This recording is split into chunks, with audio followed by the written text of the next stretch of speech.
कामाख्यानगर युव समाजसेवी तथा प्रोग्राम आरेंजर देवीदत्त मृत्यु को प्राय 20 दिन बीती सारा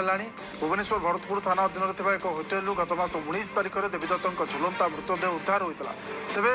देवी भली पिला आत्महत्या करने को नहीं सारा सहर में चर्चा चली मात्र मृत्युर 20 दिन पर सोशल मीडिया देवीदत्त एक पुराना वीडियो वायरल होबार लगी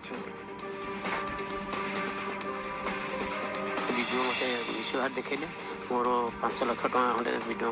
अच्छी मत देवे बोली आज 7 नवेस्ट करू आज पर्यटन जिते कम हो 22टा पंचायतर सब पैसा से देवे बोली मत आज पर्यटन देले ना तेणु मो पिला मानू केते पेमेंट करने दशहरा को थी दशहरा को दे पारे तेणु जड़े युव समाजसेवी हिसाब से थी तेणु मत बाहर को जावाक भी अपमान लगला तेणु वीडियो जो लास्ट जाए कहली वीडियो मत कहले तुम पैसा नदेले कौन तू कर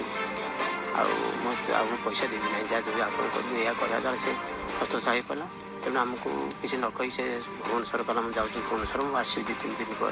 पर से भुवनेश्वर जा रही 19 तारिख दिन से लजरे आत्महत्या कर भाइराल होता वीडियो रे देवीदत्त कामाख्यानगर ब्लॉक अधीन में अनेक गुड़िए प्रोग्राम फोटोग्राफी और वीडियोग्राफी ठार आरंभ कर मंच सजसजा करथिबा बेले वीडियो को ना नहीं प्राय 5 लाख टंका बाकी वीडियो माध्यम जहाँ भाइराल वीडियो भाइराल होगा पर देवीदत्त बापा कामाख्यानगर थाना कामाख्यानगर वीडियो अविनाश पांड्या ना अभियोग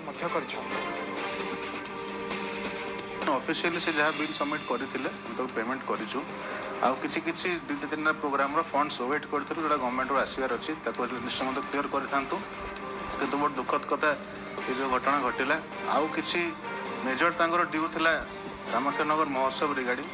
जोटा कि आम ऑफिशियल प्रोग्राम नुहे से विभिन्न डोनेशंस कंपनी CSR एक्टिविटी सब फंडिंग कराए तेणु तार किसी मेजर बोधे से फाइनेंशियल स्ट्रेस थी निश्चय जब तार किसी फंडिंग आसे फ्यूचर आम फैमिली को निश्चय पेमेंट करूँ।